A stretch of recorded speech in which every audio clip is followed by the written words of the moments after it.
Breaking news చూస్తున్నాం. Hyderabad Somajiguda press club వేదికగా నిరుద్యోగుల ఆందోళన తీవ్ర ఉద్రిక్తతకు దారితీసింది. ఎమ్మెల్సీ తెలంగాణ జన సమితి అధ్యక్షుడు ప్రొఫెసర్ కోదండరాం ప్రభుత్వ ఉద్యోగాల వయోపరిమితి పెంపు అంశంపైన మాట్లాడేందుకు వచ్చినటువంటి సమయంలోనే పెద్ద సంఖ్యలో నిరుద్యోగ యువత ఆయనను అడ్డుకొని తమ యొక్క సమస్యలపైన నిలదీయడం జరిగింది. ఏళ్ల తరబడి ఉద్యోగాల కోసం ఎదురు చూస్తున్నటువంటి తమ పరిస్థితిని పట్టించుకోవడం లేదంటూ కూడా తీవ్ర ఆగ్రహం వ్యక్తం చేశారు. మరి ఒక్కసారిగా నిరుద్యోగులు పెద్ద సంఖ్యలో చుట్టుముట్టడంతో ప్రెస్ క్లబ్ వద్ద కొద్దిసేపు ఉద్రిక్త వాతావరణం నెలకొంది.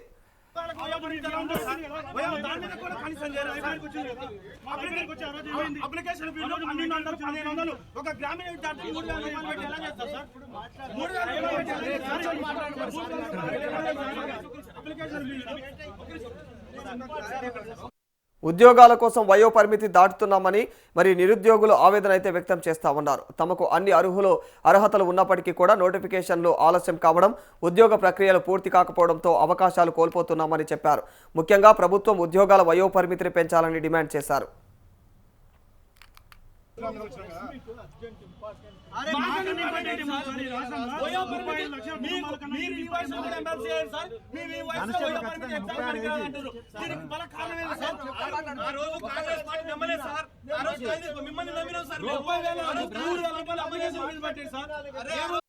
ఈ సందర్భంగా కోదండరాంను ఉద్దేశించి నిరుద్యోగులు తీవ్ర వ్యాఖ్యలు చేశారు. 60 ఏళ్ల వయసులో మీరు ఎమ్మెల్సీగా ఉండవచ్చు, కానీ 30 ఏళ్ల వయసులో మేము ఉద్యోగం చేయకూడదా అని చెప్పేసి వాళ్ళు మేము ఉద్యోగానికి పనికిరామా అంటూ ప్రశ్నించడం జరిగింది. అన్ని అర్హతలు ఉన్నప్పటికీ కూడా వయోపరిమితి కారణంగా ఉద్యోగాలకు దూరం అవుతున్నామని ఆవేదన వ్యక్తం చేశారు. తమ పరిస్థితిని ఒక్కసారి ఆలోచించాలని కోరారు.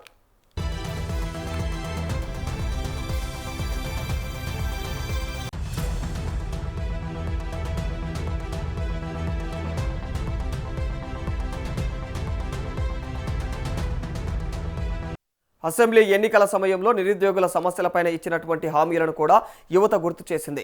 కాంగ్రెస్ పార్టీకి ఓటు వేసే సమయంలో ఉద్యోగాల విషయంలో తమకు న్యాయం జరుగుతుందని ఆశించామని, ప్రభుత్వం ఏర్పడిన తర్వాత తమ సమస్యలపైన ఆశించిన స్థాయిలో స్పందన కనిపించడం లేదని ఆరోపించారు. వయో పరిమితి పెంపు, ఉద్యోగ నోటిఫికేషన్లు, నియామక ప్రక్రియలపైన ప్రభుత్వం అయితే స్పష్టమైనటువంటి నిర్ణయం తీసుకోవాలని డిమాండ్ చేశారు.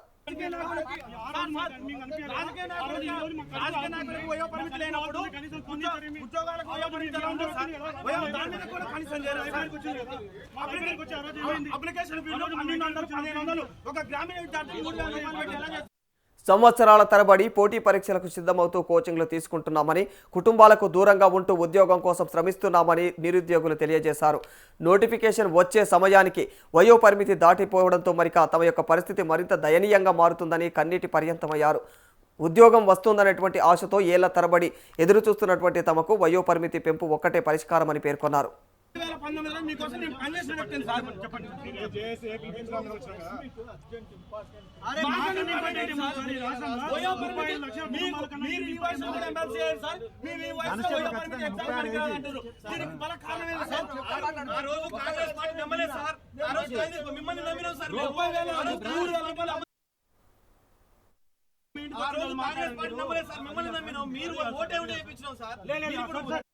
తమ సమస్యలను ప్రభుత్వం, ప్రజాప్రతినిధులు, మీడియా దృష్టికి తీసుకువెళ్లాలని కోదండరాంను నిరుద్యోగులు కోరారు.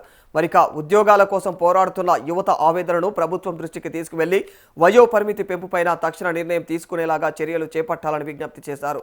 తమ సమస్యలను మీడియాకు కూడా మరింత విస్తృతంగా చూపించాలని కోరడం జరిగారు.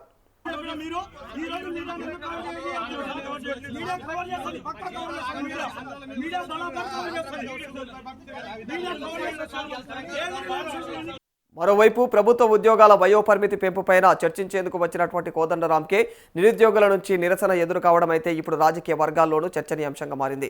ఉద్యోగాల కోసం ఎదురు చూస్తున్నటువంటి అభ్యర్థుల సమస్యలను ప్రభుత్వం ఎంత త్వరితగతిన పరిష్కరిస్తుంది, వయో పరిమితిపైన ఏదైనా నిర్ణయం తీసుకుంటుందా అనేది ఇప్పుడు ఆసక్తికరంగా మారింది.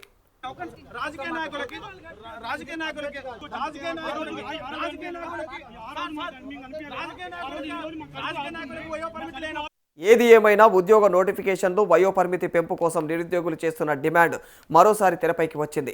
ఏళ్ల తరబడి ఉద్యోగాల కోసం సిద్ధమవుతున్న అభ్యర్థులకు వయో పరిమితిలో సడలింపు ఇవ్వాలని యువత కోరుతోంది. ప్రభుత్వం ఈ అంశంపైన త్వరితగతిన స్పష్టత ఇవ్వాలని కూడా నిరుద్యోగులు డిమాండ్ చేస్తున్నారు. సార్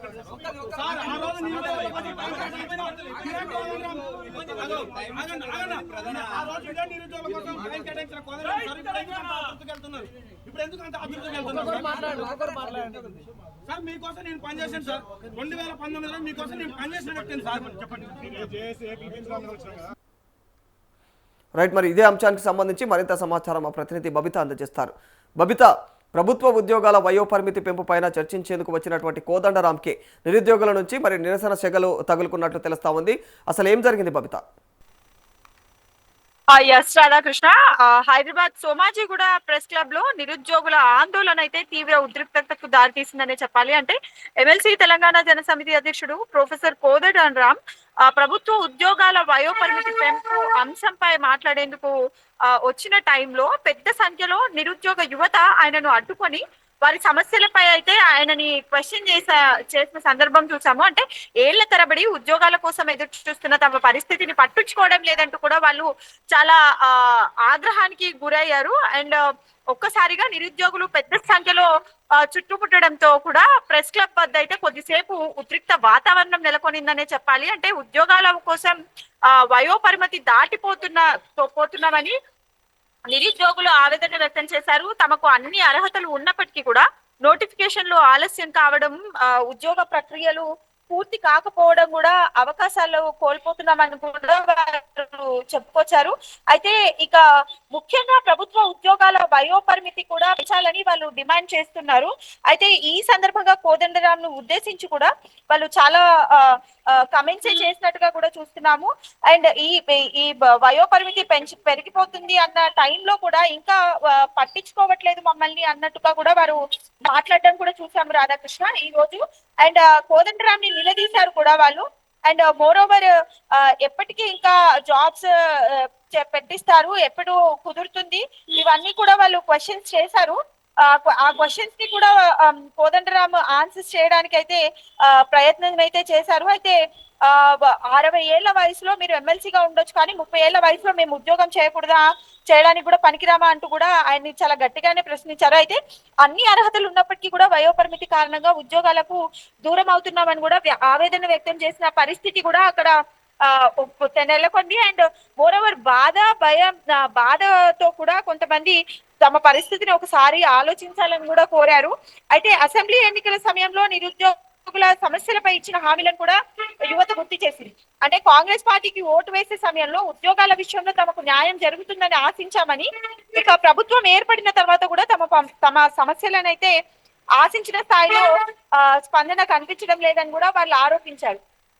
ఇక వయోపరిమితి పెంపు, ఉద్యోగ నోటిఫికేషన్లు, ఇక నియామక ప్రక్రియలపై కూడా ప్రభుత్వం స్పష్టమైన నిర్ణయం తీసుకోవాలని కూడా డిమాండ్ చేశారు రాధాకృష్ణ. ఇక అంటే అటు వచ్చిన స్టూడెంట్స్ కూడా అందరూ నిరుద్యోగులు కూడా సంవత్సరాల తరబడి పోటీ పరీక్షలకు సిద్ధమవుతూ ఇటు కోచింగ్లు తీసుకుంటామని అండ్ ఫ్యామిలీస్ కి చాలా దూరంగా ఉంటున్నామని, ఉద్యోగాల కోసం కష్టపడుతున్నామని కూడా తెలిపారు. ఇంకా నోటిఫికేషన్స్ వచ్చే టైంకి కూడా వయోపరిమితి దాటిపోవడంతో తమ పరిస్థితి మరింత దయనీయంగా మారిపోతుందని కూడా కొంతమంది అయితే ఏడ్చిన దృశ్యాలు కూడా చూడొచ్చు. అంటే ఉద్యోగం వస్తుందనే ఆశతో ఏళ్ల తరబడి ఎదురు చూస్తున్నామని, తమకు ఏజ్ కూడా వయోపరిమితి పెంపు ఒక్కటే పరిష్కారం అని కూడా పేర్కొన్నారు. ఇక తమ సమస్యలను ప్రభుత్వం, ప్రజాప్రతినిధులు, మీడియా దృష్టికి తీసుకెళ్లాలని కోదండరాం ను నిరుద్యోగులైతే నిలదీశారు. అంటే కోరారు కూడా, అక్కడ వాళ్ళు ఆయన్ని ఇచ్చేశారు. ఇక ఉద్యోగాల కోసం పోరాడుతున్న యువత ఆవేదనకు ప్రభుత్వం దృష్టికి తీసుకెళ్లి వయోపరిమితి పెంపుపై తక్షణ నిర్ణయం తీసుకునేలా కూడా చర్యలు చేపట్టాలని అయితే విజ్ఞప్తి చేశారు. తమ సమస్యలను మీడియా కూడా మరింత విస్తృతంగా చూపించాలని కూడా అక్కడికి వచ్చిన నిరుద్యోగులు అయితే కోరారు రాధాకృష్ణ. సో మరి కోదండరాంకు ఎదురైనటువంటి ఈ నిరసనల దృష్ట్యా మరి కోదండరాం ప్రభుత్వం పైన, ఈ ఉద్యోగుల పట్ల ఏమైనా, నిరుద్యోగుల పట్ల ఏమైనా మరి ఒత్తిడి తీసుకొచ్చే అవకాశాలు ఏమైనా కనిపిస్తున్నాయా? ఖచ్చితంగా ఉంటుంది రాధాకృష్ణ. ఎందుకంటే మొన్న పొలిటిన్ మీడియాతో ఎక్స్క్లూసివ్ గా కోదండరాం మాట్లాడినప్పుడు కూడా ఇదే ప్రశ్న లేవనెత్తడం జరిగింది. అంటే గత ప్రభుత్వంలో మీరు చాలా సార్లు నిరసనలు చేశారు, ధర్నాలు చేశారు. కానీ ఈ ప్రభుత్వం వచ్చిన తర్వాత మీరు ఎందుకు సపోర్ట్ చేయట్లేదు అని అడిగినప్పుడు కూడా ఆయన చెప్పిన సమాధానం, గత ప్రభుత్వం కనీసం అపాయింట్మెంట్ కూడా ఇచ్చేది కాదు, దగ్గరికి కూడా రానిచ్చేది కాదు. సో మాకు మాట్లాడుకోవడానికి సందర్భం కుదిరాక మేము ధర్నాలు చేశాం. కానీ ఈ ప్రభుత్వం మమ్మల్ని సానుకూలంగా స్పందిస్తుంది, మాకు అపాయింట్మెంట్స్ ఇస్తుంది, ప్రతి సమస్య మేము వారి దాకా తీసుకెళ్తున్నాము. వారు ఖచ్చితంగా ప్రభుత్వం పైన ఖచ్చితంగా నమ్మకం ఉందని కూడా కోదండరాం చెప్పారు. అలాగే ప్రభుత్వ ఉద్యోగాల వయోపరిమితి పెంపు చర్చించేందుకు కూడా ఎదుర్కోవడం ఇప్పుడు రాజకీయ వర్గాల్లోనూ చర్చనీయాంశంగా మారింది. అయితే కోదండరాం మాత్రం ఖచ్చితంగా ప్రభుత్వం నుంచి సహాయ సహకారాలు అందుతాయి, కాకపోతే అన్నిటినీ ఒకదాని నుంచి ఇంకొకటి ఇచ్చేసుకుంటూ వస్తున్నారు కాబట్టి కొంచెం టైం పట్టే అవకాశం అయితే ఉంటుందని ఖచ్చితంగా చెప్తారు. సో ఇక్కడ ప్రభుత్వం ఏమైనా స్పందించే ఆస్కారం కనిపిస్తుందా ఈ నిరుద్యోగుల పట్ల? ఆ వయో పరిమితి సడలింపు వ్యవహారాన్ని మరిక వాళ్ళు ప్రభుత్వం సీరియస్ గా తీసుకునే ఆస్కారం ఏమైనా కనిపిస్తుందా? రాధాకృష్ణ అంటే మరోవైపు ప్రభుత్వ ఉద్యోగాల వయోపరిమితి పెంపుపై చర్చించేందుకు కూడా వచ్చిన కోదండరాంకే నిరుద్యోగుల నుంచి నిరసన ఎదుర్కోవడం అయితే ఇప్పుడు రాజకీయ వర్గాల్లోనూ చర్చనీయాంశంగా మారింది.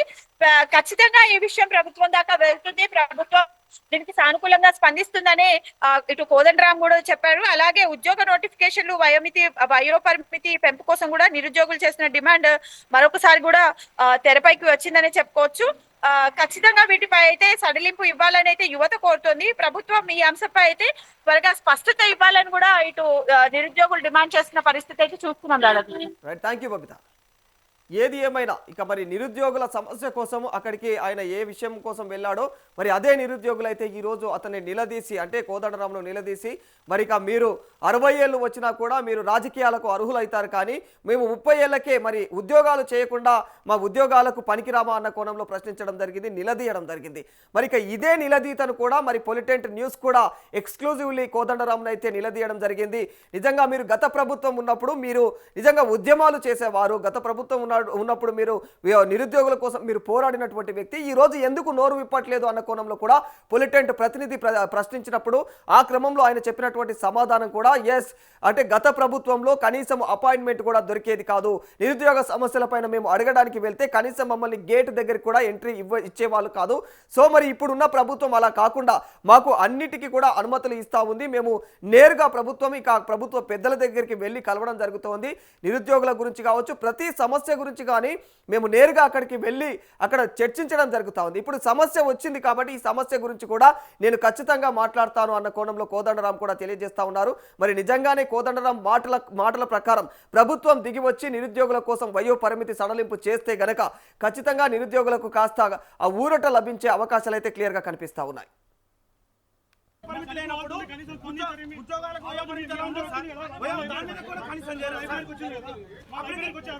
అప్లికేషన్ ఫీజు 1200 ఒక గ్రామీణ విద్యార్థి 3000 రూపాయలు పెట్టి ఎలా చేస్తారు సార్? 3000 application fee